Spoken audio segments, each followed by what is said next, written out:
Wireless LAN Weekly, episode 48. Welcome to the Wireless LAN Weekly podcast, bringing together the valuable knowledge of WLAN industry experts, news, and the latest technology developments, tools, and best practices. a place to educate, inform, entertain, and inspire. Here is your host, WLAN veteran, consultant, designer, and teacher, Keith Parsons. Welcome back to another episode of Wireless LAN Weekly podcast. My name is Keith Parsons, and I'll be the host of your show.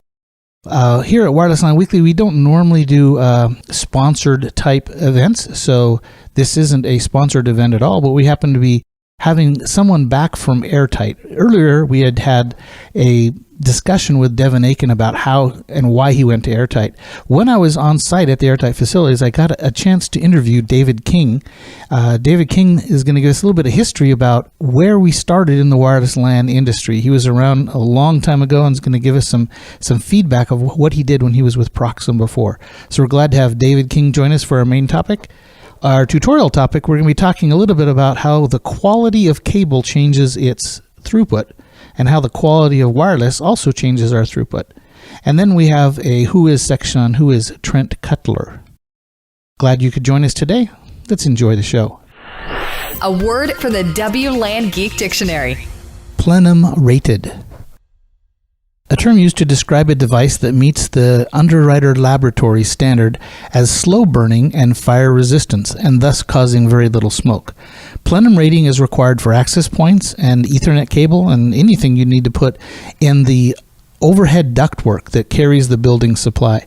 This is to help keep smoke out during a fire type emergency. So if you're going to be putting any type of device up in that plenum area, it needs to be plenum rated. Wireless LAN Weekly podcast, your source of education, information, entertainment, and inspiration. Hello, today we're with David King, the chairman and CEO of Airtight Networks. David, nice to have you with us today. Keith, great to be with you.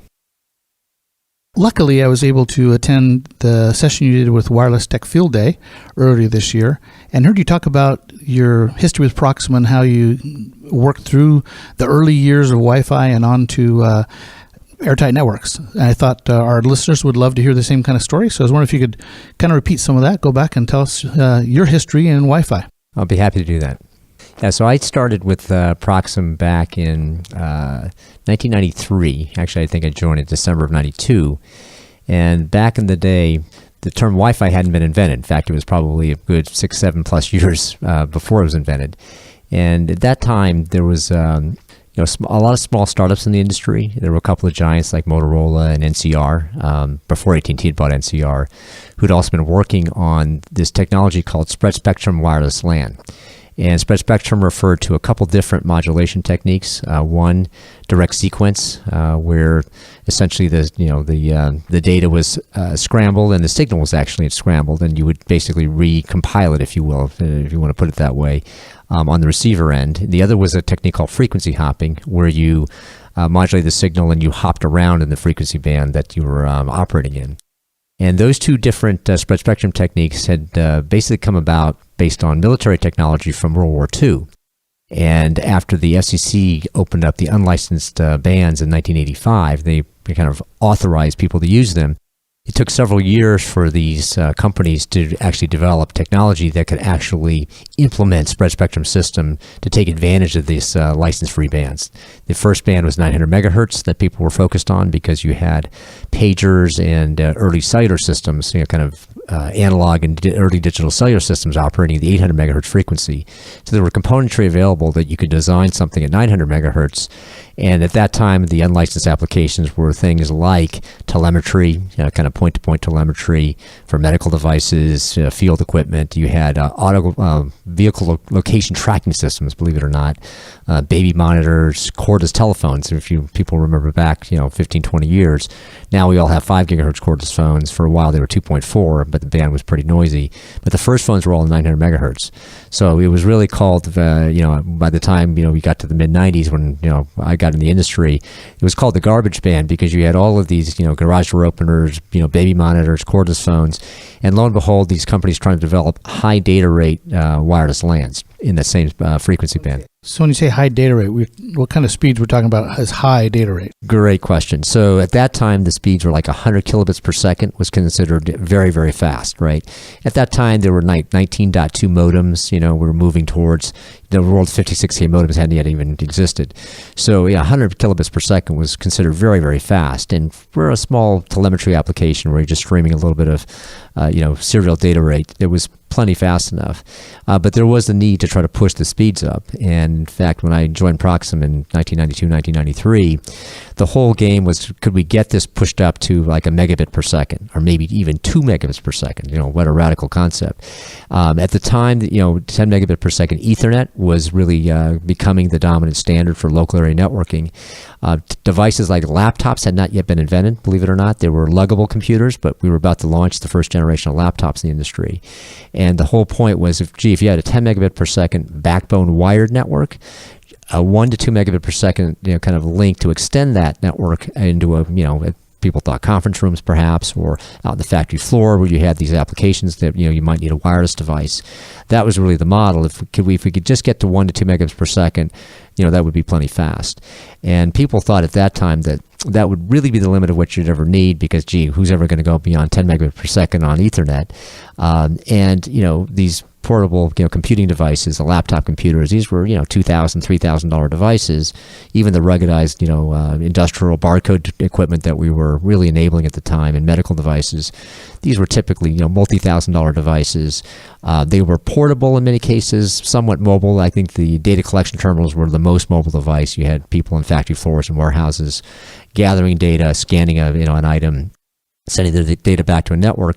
They didn't need a ton of data rate. What they needed really was good coverage, good robustness, and that's where this whole kind of spread spectrum concept came in. This was a way to avoid interference, to allow it to transmit in a very robust way in an enterprise environment, and that was really the kind of the limit of people's imagination at the time. At the time, was there a feeling that frequency hopping was going to trump direct spread spectrum? In fact, there was actually 3 different physical layers that IEEE kind of considered in the original 802.11 standard. One was direct sequence, because that's where a lot of the vendors like Proxim and a company like Telzon that was doing barcode data collection terminals, Symbol doing the same thing, and NCR. We were all working on direct sequence spread spectrum at 900 megahertz. There were a couple companies, I remember one in the medical field doing kind of 19 kilobit per second frequency hopping, but almost everybody in the WLAN industry at the time was really working on direct sequence. And FH was really considered to be the next step because DS was having some interference issues. First of all, you can only get 3 different channels in the 900 megahertz band. In fact, even going to 2.4 gigahertz, given the bandwidth necessary, you really could only get 3 non-overlapping channels in the 2.4 gigahertz. And you probably remember that when 802.11b came along. And that was really the next step. We're all going to move from 900 megahertz, the garbage band, up to 2.4, which was at that time a very clean spectrum, believe it or not. Nothing else had moved up there yet. There were microwave ovens, and that was already there, and so you had to deal with that source of interference. But you didn't have all the cordless phones, you didn't have all the consumer devices that hadn't moved there yet. So the goal was to get the 1 to 2 megabits per second and use FH or DS. And FH was considered, I think, by most technologists, the preferred method because of interference immunity. And DS with only 3 non-overlapping channels was considered to have some inherent limitations. But that didn't the debate really raged on because you had a couple of vendors, Telzon and NCR specifically, who stuck with DS and fought a battle to make sure that was the dominant PHY layer. And then you had folks like Proxim and Symbol who moved to FH and said, yeah, we did a DS in the 900 world, we need to go to FH for the 2.4. And there was an unbelievable amount of vitriol spilled. There was a true religious war between the FH and the DS camp. And, of course, you had Symbol and Telzon, that the 2 dominant barcode data collection vendors who hated each other for, 20 years before that, who obviously used that as, the next battle they were going to fight. So how was the world inside Proxim as you moved back to DS? Well, so we went from DS in the 900 world to FH and 2.4 gigahertz, and we took our OEMs with us. So we had OEMs like Intermec and TechLogix, and LXE joined the party when we went to 2.4 gigahertz. We had digital equipment, we had Compaq, we had Zenith. I mean, we were really, and we had IBM. We had a lot of the big folks that were doing the early generation laptops and believe it or not, even convertible computers. Grid was an OEM of ours. we were really kind of dragging along the industry as an OEM provider to really hundreds of different OEM companies, probably 20, 30 of which had meaningful volumes. And we got public actually in 1993 when I joined. Later that year, I took the company public. And we stuck with FH through the 2.4 gigahertz years. And then 802.11b came along with CC key modulation at Harry Semiconductor, which became Intersil, really pushed through the standards bodies. They got the FCC to accept a waiver to allow the spectrum, the spreading gain within the 2.4 gigahertz band to stretch out from the 2 megabit per second limit now to this CCK modulation based 11 megabit per second. At the same time, Proxim and the FH camp, or at least the consumer electronics part of our OEM base, and this is folks like Intel and Compaq and Motorola and Siemens, they were all backing a different standard called Home RF for home communications, where they wanted a 10 megabit per second plus system for multimedia applications in the home, voice, video, and data, where FH with its interference immunity would be a big, big benefit. So we got a 5 megahertz channel approved for FH systems where formerly it was 1, and that allowed us to go from 2 megabits to 10. So essentially you had this period as 802.11b kind of took over in the enterprise, where the home standard was originally Home RF, and that was the next kind of religious battle that got fought. And in the end, the 802.11b standard kind of won out, Wi-Fi, if you will. And in fact, Wi-Fi was the marketing term for the kind of 802.11b standard, if you will. There was the IEEE, technologists, and then you had kind of the marketing arm, and they created that term Wi-Fi in about 98, 99, about that time frame. And so what Proxim did essentially is we had the FH products for the home. We actually went out and we bought, the year 2000, we ended up buying the former NCR business, which at one point been at AT&T, and ended up in a company called Agere, the chipset side of AT&T. There was Lucent, there was Agere, there was Avaya. Agere actually ended up, for some reason, owning the WLAN part of the business, the system part of the business, even though the rest of it was a chip company. So we bought the systems business in 802.11b from Agere. And essentially, we ended up having a foot in both camps, where we had DS for our kind of enterprise product, our corporate product, and then we also had the FH systems. Then, frankly, what really happened is that the industry moved pretty steadily from the DSFH world to OFDM, and moved to 54 megabits per second with 802.11a and G. And we got past that original religious war of FH versus DS, and everybody kind of migrated to OFDM. Then we got the 2.4 versus 5 gig war. Yeah, well, 2.4 and 5, frankly, even today, 5 gig is still a fairly clean band, not as cluttered. 2.4, obviously, almost all the devices at 900 megahertz had moved up. A lot of other new consumer application devices came along, everybody using the 2.4 band. And 5 gig, of course, because of the range limitation, right, it had a lot more bandwidth available, so you could drive a lot higher data rates in 5 gig. But until recently, the range limitations made 5 gig a lot less, commonplace, if you will, for most environments. That's all changing. We had the Theros pioneering RF over CMOS, right? So you ended up having the capability to get truly high data rates, in CMOS at 5 gig, which back in the 90s and early 2000s wasn't really feasible. And with improvements in RF, basic silicon technology, you can now get decent performance in terms of range and drive these truly high bandwidths at 5 gigahertz. And I think the whole move to N and now to AC, you're going to see 5 gig becoming really the dominant band for high bandwidth applications. 2.4 will still be there. It will still be kind of the base level spectrum that people utilize, but more and more of the high bandwidth applications will move to 5 gigahertz. Any chance of us picking up any more frequencies? Well, certainly the FCC has, they now treat, Wi-Fi or the WLAN industry as a shining example of their, and frankly, to their credit, very progressive policies, right? This was spectrum that really was only authorized in 85. You started seeing commercially available systems in around early 1990s, about when Proxim came along.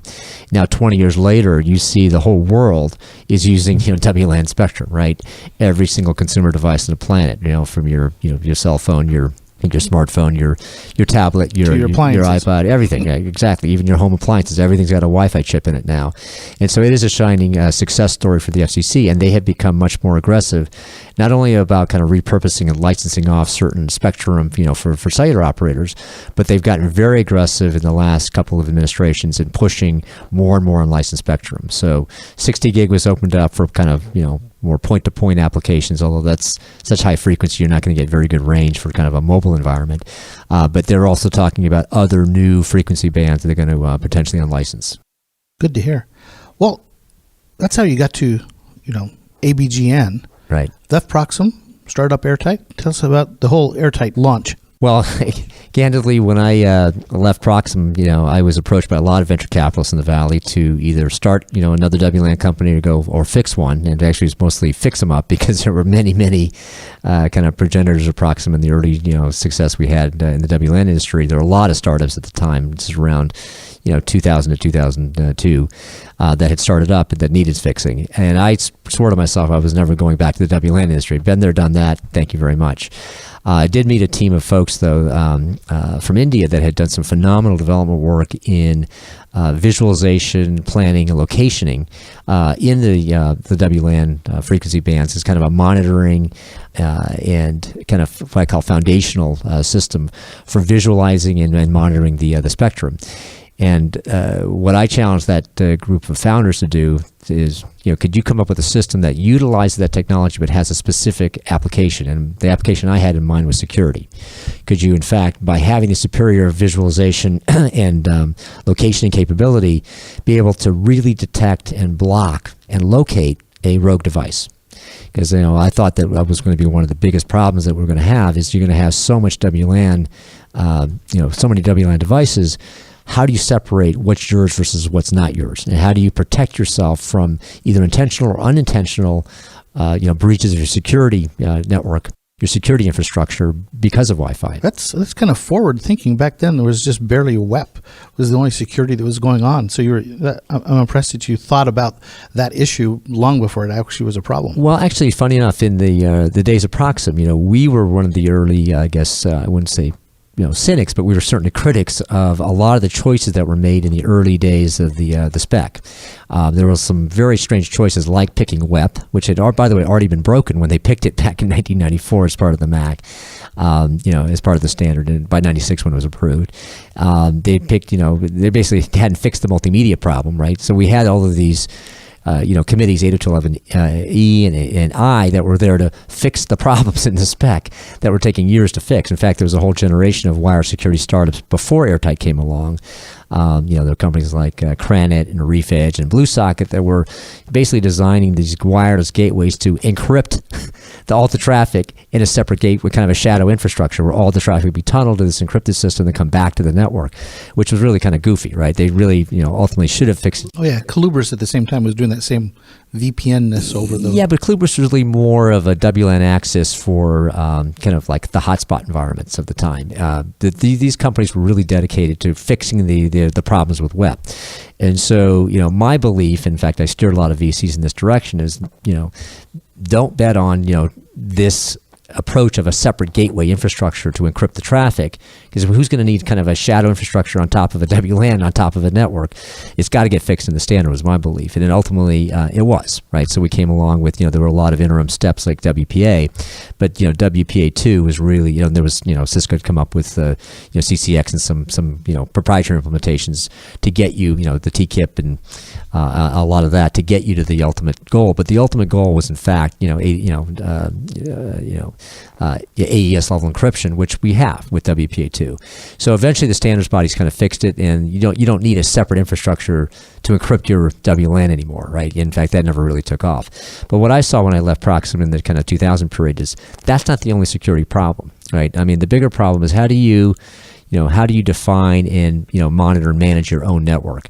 And what I'd seen in the team that became Airtight, it was originally a company called Wibu that was founded in India, is they had some phenomenal tools to be able to let you see basically see your network, see your connections, and be able to separate them. And in my whole take, what I challenged the team is if I could now build a product that could detect any security violation, right, either a client or an AP that shouldn't be on my network, block it instantaneously, and then locate it very precisely, then I've got something of value that will be, that will be needed in any WLAN environment. And this was before we even called them WIPs.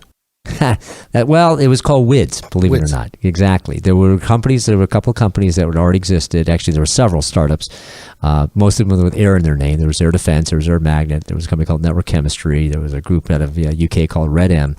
They had developed technology to basically, similarly monitor the airspace, and basically by looking in the air and separating out the client and AP MAC addresses, basically display it on the screen and show you, here's all the different devices in your air. The mistake they all made was they tried to come up with techniques to decide a security threat based on correlating the MAC addresses of what they found in the air with the MAC addresses they pulled from the wired side, right? So they'd go do cam table lookup on the switches, or they do some kind of a passive sniffing technique on the wire, and they build a huge database of wire side MAC addresses and try to correlate with all the wireless MAC addresses. So when we came along in about 2003, 2004, and looked at this problem, we said, look, that dog's not going to hunt, because A, you've got a lot of devices where there is no correlation between the wire side and the wireless MAC address. In fact, there are many devices today. Exactly. The consumer devices that you're actually going to see plugged in that are violating a security policy in the enterprise because an employee brought it in, most of them don't conform to that convention. So you have the false negative problem.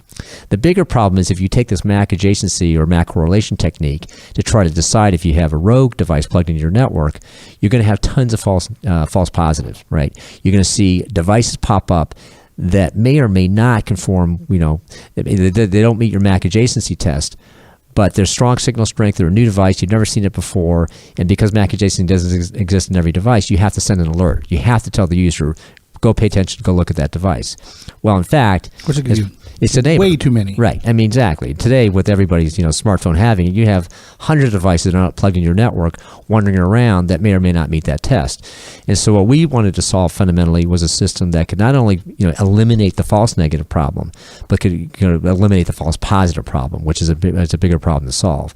And that's essentially what we set out and we did, is we developed and patented some techniques that got rid of this kind of signature-based MAC correlation system that the other air companies were doing at the time, and we came up with a positive test to know if something's connected to your network, a technique we call marker packet, which we patented, and then built a whole set of products around this marker packet technique, and patented a whole lot of other techniques about how do you then automatically block a connection that shouldn't be there, and how do you locate it very precisely. So that was really what we did. And now Airtight's moving into access layer. So full circle, 20 years ago, kind of helped launch what became Wi-Fi into the world. Then spent about a decade, trying to protect people from Wi-Fi break-ins, from Wi-Fi security breaches. And the full circle part of it is we found that as we got into a lot of very large enterprises that had hundreds or sometimes thousands of locations, utilizing the cloud version of our WIP system, largely for PCI compliance and for security, often we're the first radio into that environment. And their question very logically to us is, hey, I'm plugging your radio into every store. I don't even have Wi-Fi service, right, for my customers or for my employees, right, to utilize for different applications. Could you allow me to have Wi-Fi in that same device I plugged your security device, where I plug your security device in? So we looked at it and said, hey, how hard would it be for us here, in 2011, 2012, to develop an enterprise-grade Wi-Fi access point software stack to merge into our security software? And so we did it. And we had been OEMing our WIP software to many of the enterprise AP companies. In fact, we'd done porting, and we knew a lot about access point software because we had been integrating our product with access point software for many years. In fact, the heritage of not only me but some of my co-founder Praveen Bhagwat, our CTO, he was working on early generation 900 megahertz wireless LAN for IBM at Watson Labs. So we both really were Wi-Fi guys to begin with. And so we're, for both of us, kind of coming back to our roots. And so we realized it wasn't particularly difficult to, develop an access point stack, if you will, to merge in with our security software. And in fact, over the last couple of years, we've moved a long way to make it an enterprise-grade product. Great story, by the way. Thank you. Bring us along the whole full circle bit. You've been in this industry a long time, and obviously hired lots of people over the years. What advice would you give for someone who's new in the wireless industry who wants to, become a wireless LAN engineer? Well, the very gratifying thing is that there are, thousands and thousands, maybe tens of thousands of really highly qualified, expert wireless LAN, technical experts out there today. The WFD5 event, which you attended, to me was really, proof that the industry has reached that kind of critical mass of adoption, because not only does everybody know what Wi-Fi is without spelling it out for them, like I used to have to spell describe a WLAN in about a paragraph to somebody. Now everybody knows it instantly. There really is a coterie of true experts out there in the world like yourself that really know WLAN technology inside and out. And I would tell you, as I said at WFD5, the industry is really just getting going, right? I mean, we're up to about $8 billion of revenue now, which is 100x, what it was when I was running Proxim. And we had about 1,000x improvement in data rate and performance in the technology. There's a long way to go. So I'd encourage anybody who wants to get into the WLAN industry as a technical person to do it. I mean, because Wi-Fi is in fact going to be that ubiquitous local connection for every device. Now you'll clearly have 3G and 4G and 5G over the top, if you will, but you're going to have kind of a macro and micro cell for every device going forward. And so I'd encourage people to get involved. The good news is a lot of the early days of the heavy lifting was we had to invent our own gallium arsenide and CMOS ASICs for the RF side. You had to invent your own modems. I mean, you had to invent everything, almost to the point of inventing sand, right? Not anymore. Today there's really very strong chipset providers. You've got the Qualcomm Atheros and Broadcom Marvell. You got folks who've kind of been able to reduce to practice what the standards bodies have put forward as the raw performance tools. And really, the more and more the technical challenge is, how do you make these systems work in the real world, right? How people still complain about the poor Wi-Fi connectivity. Certainly at home, you've got kind of consumer grade products. There's a lot of improvement there that needs to be done, and certainly silicon can solve a lot of it, but the system's got to get better, the software's got to get better, and obviously the way we implement it has got to get a lot better. The services have to be improved. But even in the enterprise, you find people that just have really poor connectivity. And Airtight is really specialized in going into these highly distributed environments I described, like retail and hospitality environments, where you have restaurants and convenience stores and gas stations and hotels, and you have a lot of places, frankly, where the Wi-Fi is either non-existent or exceptionally poor, right? People have either not deployed a very good system, or they haven't deployed it in the right way, where the connectivity is still very, very shaky. And I think Wi-Fi is going to go to a period of the next decade where you're going to see high quality Wi-Fi being implemented in a lot more places, and people are going to have a really good experience with it. And I think you're also going to see the next step, which is getting beyond Wi-Fi for pure technology's sake. It's going to get into the how do you derive value from the network. What kind of data are you getting about the users or about their needs to be able to serve the users better? And certainly in retail and hospitality, we're seeing a huge trend now towards mining the data, the analytics, if you will, around the Wi-Fi to allow people to not only understand the user population, who's there, when they're there, how long they're there, how they're connected, what they're connected to, but more than that, in many cases, engaging with the customer, right? If the customer wants to, identify themselves and say, "Hey, I'm here. Do you want to, make me an offer if you're in the retail setting, or do you want to send me the latest information about the calendar or whatever events are going on if you're in a school, or do you want to find out more about what's available in terms of services in a hospital?" There's many ways that Wi-Fi can be put to use as an enabling technology and really drive the value in use, not just the technology itself. Well, thank you very much for your time. Appreciate your contribution to the world that we all live in now today. And thank you for your time. Well, Keith, thank you very much. Thanks. Back to Basics with Keith.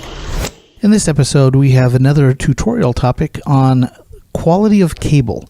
And not just cable quality. We're going to use cable as an analogy and then come back and talk about how the same type of thing happens in wireless. Years ago, we used a cable called, I forget what everyone else called it, we called it silver satin. It was a flat cable. We used them for telephones. There was 4 conductors. They were right next to each other. The center pair, green and red, we used for our first phone line, and the outside pair, yellow and black, we used for another phone line. And that worked great for phones. We used it for decades. Then we got to Cat 3 cable. Actually, even before Cat 3, we had cable that was just in a round, twisted, but not twisted in any formal way. When we finally got to Cat 3 cable, we were measuring not only the cable's length, it had to be a certain length, its continuity. Each electron that goes on one cable has to come out on the other end, and continuity is critical. You have to have it, but it's not sufficient. We also have to have other specific metrics about our cables, like near side crosstalk, far side crosstalk, pinouts, twist ratios, etc. And as we went from Cat 3 and we got 10 meg on it, we wanted to go to Cat 5 to get 100 meg, or Cat 5e or Cat 6 to get a gig. We really didn't make the cable any fatter. Unlike water, that if we wanted a flow of 1 gallon a minute, we could have a certain size pipe, but if we wanted 100 gallons a minute, we had to have a fatter pipe. And if we wanted to go to 1,000 gallons a minute, a huge pipe. Well, with cable, to get the faster speeds, we don't make the copper bigger, we make the copper better. Better meaning those ratios of near side crosstalk, far side crosstalk, we make the signals that go down the cable higher quality. And by getting higher quality signals, that allows us to send more of them faster. Well, we have the same issue when it comes to wireless. We need RSSI, meaning a transmitter transmits out energy, the intensity of that energy dissipates whether it goes through a wall or just for free space loss. There's attenuation. And then when it hits a receiver, the receiver takes that energy that it receives, and we must have that. Just like continuity in the electrons flowing in a copper cable, we must have RSSI. But just like, we can't run Ethernet over, barbed wire, even though it has continuity, we can't necessarily run Wi-Fi just because we have loud RSSI. We need other metrics as well. Instead of near side crosstalk, far side crosstalk pinouts, we have other things like co-channel interference, adjacent channel interference, and other metrics about how those Wi-Fi RF signals are being received. So to get faster throughput, you don't necessarily have to have bigger cable. You don't necessarily have to have louder Wi-Fi. You just need to have higher quality Wi-Fi. Thanks for listening. This is the Power Minute with today's podcast special guest. Wireless LAN Weekly podcast, WhoIs interview with Trent Cutler. So, tell me who you are and where you work and what do you do? My name is Trent Cutler, and currently I'm working with a company called USeam, and I've been in the wireless industry for about 6 years. Got started working at a company called MetaGeek, and MetaGeek is a company that does wireless visualization tools, so helping people kind of look at the wireless technology in a way that they hadn't been able to see things. And I learned a lot about wireless itself, and I've been taking a lot of that knowledge and helping to design interfaces and technology that helps other people manage and administrate users for a Wi-Fi network. How did you get into the IT industry? Well, I got into the IT industry at Boise State University. I graduated from their IT management program, and I started out as an intern at a company called MetaGeek, which I mentioned earlier. Okay. What was your first computer? My first computer was actually a Commodore 64. I had one of those early in the 80s, and with the big floppy disks, and moved on to a 386, which got upgraded to a 486. My own personal first computer was probably, I hate to say it, a Gateway. I think it shipped in one of those cow-looking boxes, and took that to college. Very good, very good. Do you think having a degree is helpful to be successful in the wireless LAN industry? I think a degree is going to help with a foot in the door. As far as the wireless industry is concerned, there isn't a lot of schools that really teach you the fine points of 802.11 as well as it probably needs to be for a career in the industry. But a degree is something that gets your foot in the door, and I think it's very useful to have the knowledge of all of the other things in the IT world. So it's definitely helped me. If someone was looking into Wi-Fi specifically, I don't know if there is a college out there that does wireless specifically. Certifications, useful or waste of time? Certifications are definitely useful. I've had good experience. I have a CWNA and a CWAP, and those are things that if someone does not recognize it, that's a sign to me. Or when they do recognize it, it is nice for them to see that I do have some skills to offer and some knowledge behind them. If money wasn't an object in your life, what would you be doing with your life? If money was not an object, if I didn't need money, I would definitely be playing with Wi-Fi, more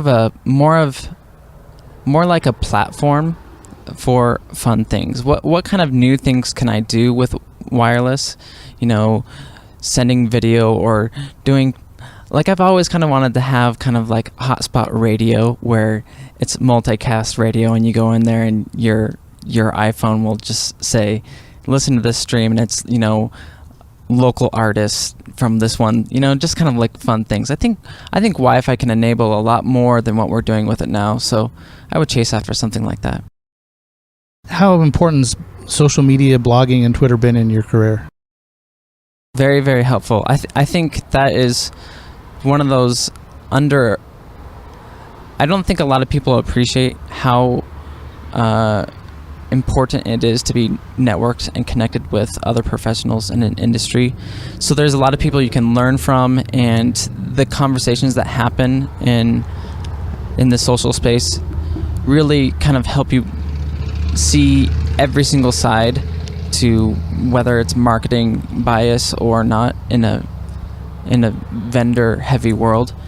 And also, when you are looking for work, you have a lot of people that you're connected to and can say, hey, what's going on here? And they can contact you. It's great to be visible. So a follow-on question, should every engineer blog or should every engineer have a Twitter account?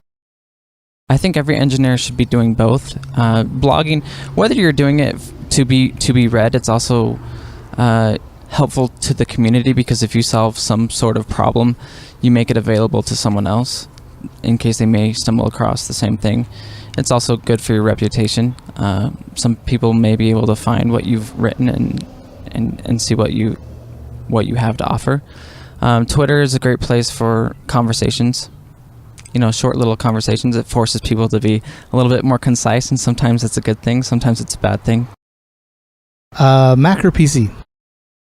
Mac. I would definitely go with a Mac. I feel like Mac is the company that pays attention to making mobility a priority, so I would choose Mac. What are your thoughts on the future of Wi-Fi? I think Wi-Fi is going to, one of the big things in Wi-Fi is going to be some of the carrier offloading. I think 802.11u is going to be big. I think as far as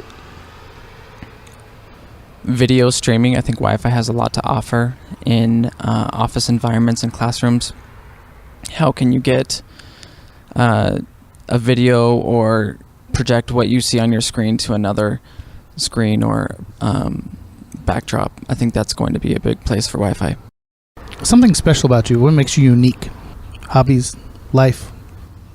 I think one thing that makes me unique is I came into the wireless world from a physical layer perspective. I really came in heavy on the troubleshooting and spectrum analysis.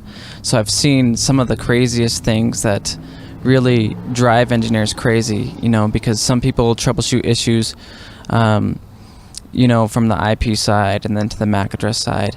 And then when it comes down to it, they'll buy a spectrum analyzer and figure out that the one issue that's been driving them crazy could have been solved really quickly.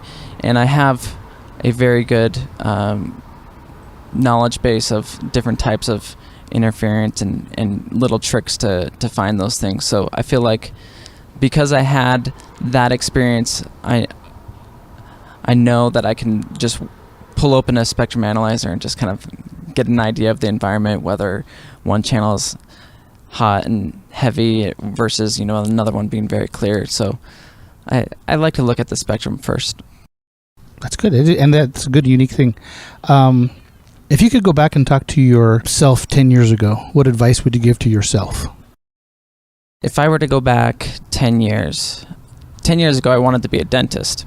And so I would tell myself that the student loan is not worth it and to stop even thinking about it, and I should chase after technology. And I think Wi-Fi is the one thing that's made technology be even cooler than we ever thought.